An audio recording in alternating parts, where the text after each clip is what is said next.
Je vous propose de commencer tout de suite avec les questions de prévention et de détection. Et je vais inviter David Cox à venir prendre la parole. Je vous le présente en quelques mots, il complétera peut-être. Il est chargé de recherche CNRS au Centre de recherche en cancérologie de Lyon, INSERM, unité 1052, je crois que j'ai tout dit. Chef du Translational Genetic Research Laboratory du Centre Léon Bérard. Je vous en prie, David, vous avez la parole. Merci beaucoup et merci à vous tous d'être là. Je vous avoue que je suis américain et donc du coup s'il y a des petits problèmes de prononciation, accent, vous n'hésitez pas de me demander des choses. Et puis je dois vous dire qu'aujourd'hui c'est Thanksgiving aux États-Unis. C'est une fête tout à fait laïque, tout à fait intéressante. On dit merci pour tout, notre famille, nos amis, et pour moi c'est vraiment d'être là ici aujourd'hui avec vous pour partager ce moment, j'espère fort. Et donc du coup aujourd'hui c'est un Américain qui va vous donner une leçon de langue française et la différence entre la prédisposition et prédestination et ce que ça veut dire par rapport avec des variants génétiques et comment on peut utiliser ça dans la médecine. Donc je vais vous présenter un peu mes travaux dans 3 actes, comme tous les classiques. En commençant par le génome, après vraiment quelle est la définition de prédisposition ou prédestination, et puis après comment je compte appliquer tout ça dans la médecine et la génétique. Donc commençons par le génome. Alors notre génome, en gros, c'est un livre d'instructions IKEA pour construire un être humain. C'est aussi simple que ça. Sauf qu'il y en a 23 tomes dans 2 éditions. Donc on reçoit une édition de nos parents, un de notre père et un de notre mère. Alors ces tomes sont composés de 3 milliards de lettres qui se suivent et c'est toujours ACTG dans les différentes conformations qui figurent dans les chapitres. Alors les chapitres sont ces fameux gènes qu'on a tous pris connaissance. On pense qu'aujourd'hui il y a environ 20 000, on ne sait pas exactement, ça change d'année en année, mais bon, c'est les biologistes qui s'acharnent là-dessus. En moyenne, chaque chapitre est composé de chaque chapitre est composé de 10 pages. Ce sont des exons. C'est le terme qu'on utilise qui décrit vraiment le parti d'un gène qui code pour une protéine. Donc les gènes donnent lieu à des protéines par la suite. Et ce qui est très intéressant pour moi, étant généticien épidémiologiste, est que parmi ces 3 milliards de lettres, il y a environ 30 millions de fautes de frappe. Et oui, je dis bien fautes de frappe. Si vous commencez à lire ce texte-là, vous allez comprendre ce qui est écrit. Même moi, n'étant pas vraiment francophone, j'arrive à le lire aussi. Et notre génome, c'est à peu près comme ça. Il y a des erreurs un peu partout, mais comme il y a de redondance, il y a des choses qui se passent, ou des protéines qui lient le génome peuvent en passer des petites erreurs comme ça, on arrive à avoir la diversité qui nous font la population humaine, qui nous donne lieu à des couleurs des yeux différents, toutes les petites différences qu'on peut avoir entre les peuples, c'est ces fautes de frappe qui nous les donnent. Alors ça fait des années qu'on sait que ces fautes de frappe existent, et c'est quelque chose qu'on utilise actuellement pour retracer les migrations qui ont lieu selon l'histoire des êtres humains, et avec les fautes de frappe qui sont dans notre génome mitochondrial, on peut tracer justement par où sont passés les différents peuples dans leur migration sur la Terre. Alors on peut aussi aller très au profond de la structure de la population européenne. Donc là, c'est une étude que nous avons faite dans 11 pays européens différents. On a pris 300 000 de ces variantes partout dans le génome.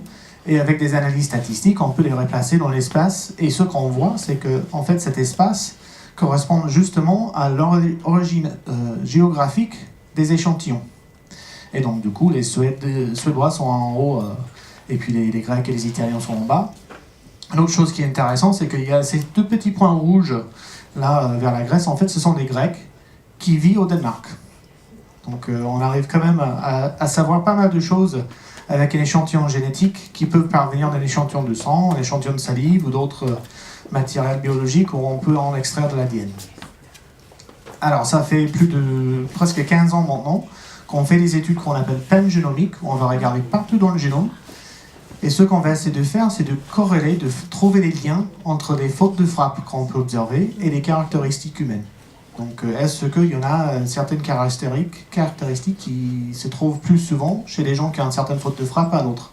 Comme j'ai dit, ça peut être la couleur des yeux, la taille, Ça peut être même le poids, c'est lié aux génétiques. Mais ça peut être autre chose, comme les aptitudes mentales, physiques, ou le risque de développer certaines maladies comme le cancer. Qui nous mène à parler de prédisposition ou prédestination. Donc juste pour donner les définitions claires et nettes, bon, la prédisposition, c'est la disposition, tendance, aptitude naturelle à quelque chose. Donc on peut avoir une prédisposition pour la musique. On va vous donner un exemple. Par rapport avec la prédestination, qui a un caractère fatal et inéluctable du destin individuel. Souvent, il y a une connotation religieuse, les gens sont prédestinés à faire une telle chose ou une telle chose. On a souvent tendance à penser aussi à notre libre arbitre, mais un exemple de prédestination, c'est bien Jeanne d'Arc. On aurait pu bien imaginer qu'elle était prédestinée de sortir la France de problèmes avec les Anglais que personne n'aime, même pas les Américains. On était bien contents dans le tournoi de rugby récemment. Enfin bref. Ceci étant, Jeanne d'Arc a été peut-être prédestinée d'être cette leader forte pendant cette période très difficile pour la France. Surtout si on pense comme certains qu'elle était atteinte d'un syndrome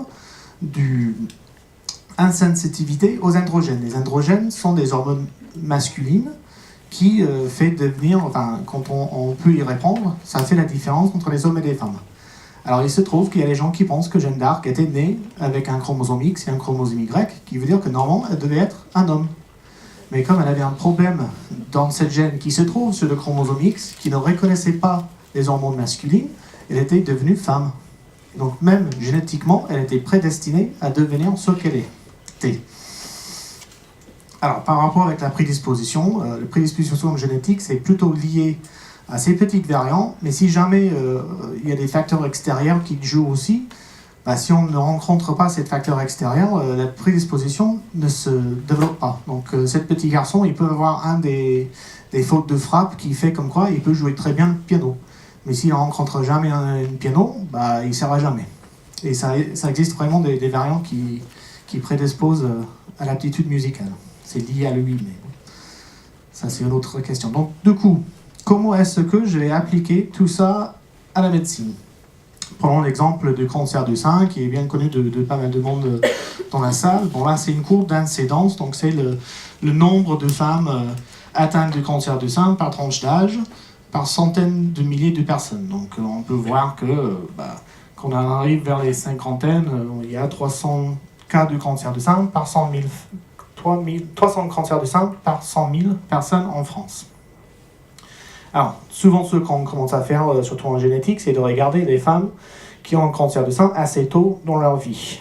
Et ça nous fait penser à des femmes comme Angelina Jolie, qui est porteuse d'une mutation dans un gène qui s'appelle BRCA1, qui se trouve très souvent dans les syndromes familiaux. Ce sont des mutations qui sont peu fréquentes. On pense qu'environ 1% de la population française porte une mutation dans un de ces gènes.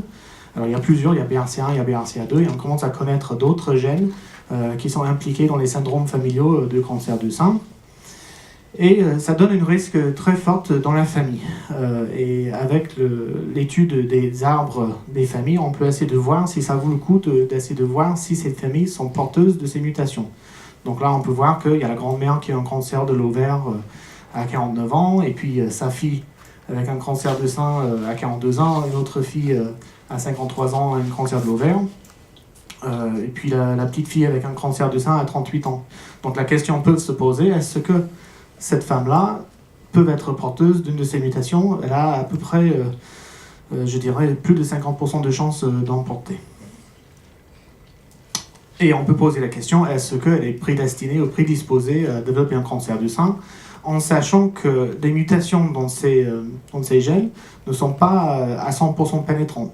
Ce n'est pas parce que nous avons la mutation qu'on va développer forcément un cancer du sein, c'est très variable d'une famille à une autre, d'une femme à une autre et d'une mutation à une autre.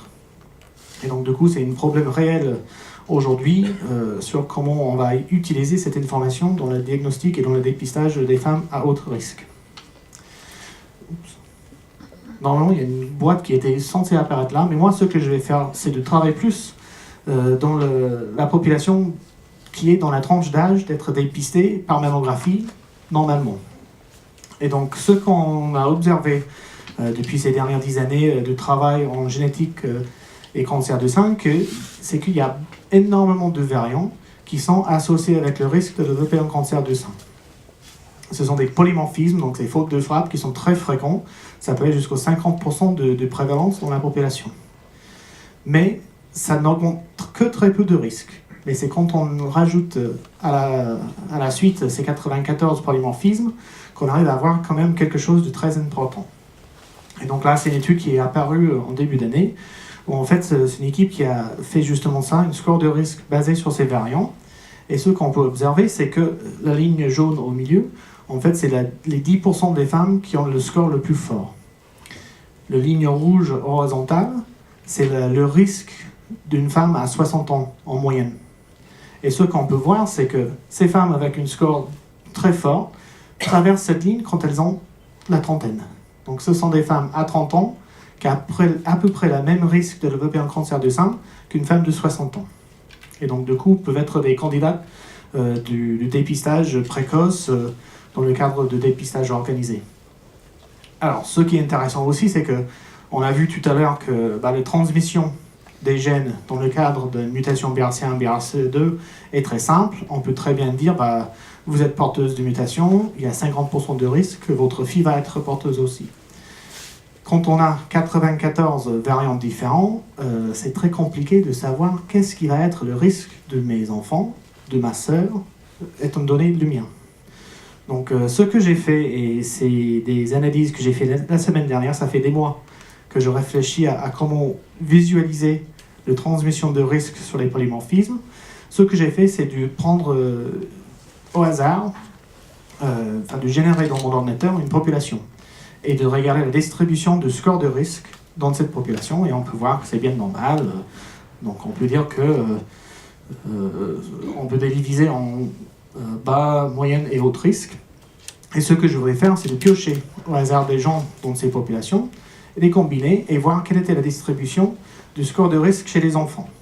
Donc si je prends 2 parents qui sont dans le groupe de bas risque, bien sûr que les enfants sont de bas risque aussi.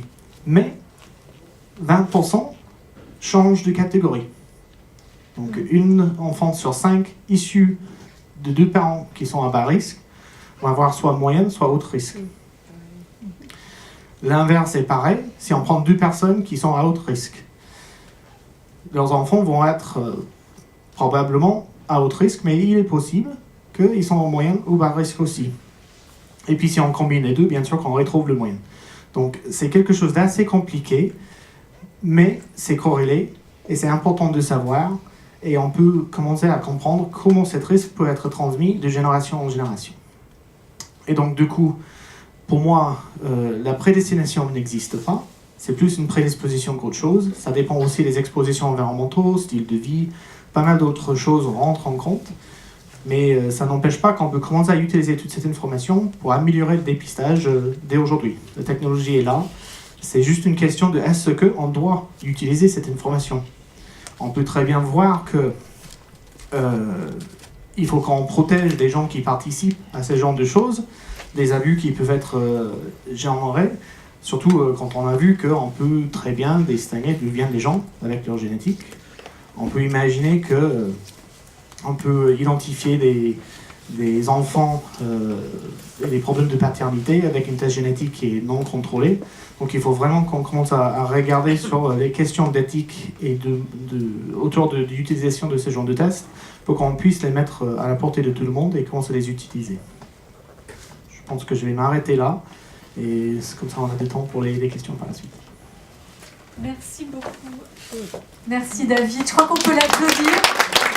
Et effectivement, il y aura sûrement des questions tout à l'heure sur la façon dont on peut passer à l'application après ces recherches. Je vous reprends le micro, David.